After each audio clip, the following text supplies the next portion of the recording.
Well, November doesn't only mean that I'm wearing this ridiculous mustache, but it also means the seasons are changing. It's a good time to look into getting your car crowned properly. In fact, you probably should have done it in the summer when the lines were smaller. Once a year, every car in our fleet goes through the crown process, so we thought we'd show it to you today and how it works.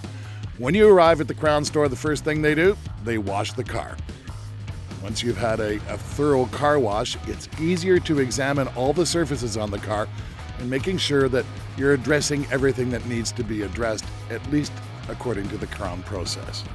So after a good rinse, the car will go up in the air and we will address the bottom of the car with a product called Salt Eliminator. Now, without getting too technical, what it does is it bonds to the salt, makes it not salt, and then it just simply rinses off the bottom of the car. So the whole point is to avoid salt because salt is hygroscopic and it actually contains water. So if we can eliminate that, then we've done a good job. Now here's how Krown works. This is the beauty of the product. It's so simple. It is low viscosity oil based. And as you can see, it surrounds the water and gets under the water. And if water can't touch metal, metal can't rust. And that's the whole basic premise behind the Krown process. Simple, beautiful, and once a year can extend the life of your car indefinitely. This is what Krown looks like as it comes out of the machine. Every single seam, every crevice is paid particular attention to by these experts. After all, they do this all day long, every day.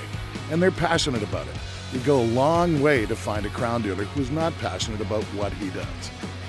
So, silicone around some of the components that are more susceptible to water. For example, the rubber is not particularly friendly with Krown, so they use silicone to protect the rubber, the seals, and the gaskets from the Krown process. And naturally, we're going to have to drill some holes. In fact, we'll drill a lot of holes in your car as we get to every crack and crevice inside the bodywork, and that's, after all, where most of the rust begins. So as many as 20 or 25 holes drilled into the package, and then in go the wands.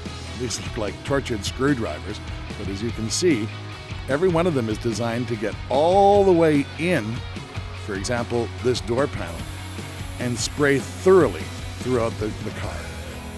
Now, this is a particularly susceptible place for cars to rust. Now, once it's all been crowned inside, some more silicone is applied, and they put in what I call little Mickey Mouse hats. They cover up the hole and seal the area for the next year. And they're serious about this too. They're actually going to use a soft maul to pound in some of those caps. So once the process is done, every Krown Center will wash the car again. They feel like they want to present you your car back in your hands after about 45 minutes to an hour and make it look particularly good. This is Aquapel. Applying this on a clean windshield will make the water slip away, so you really don't need to use your windshield wipers.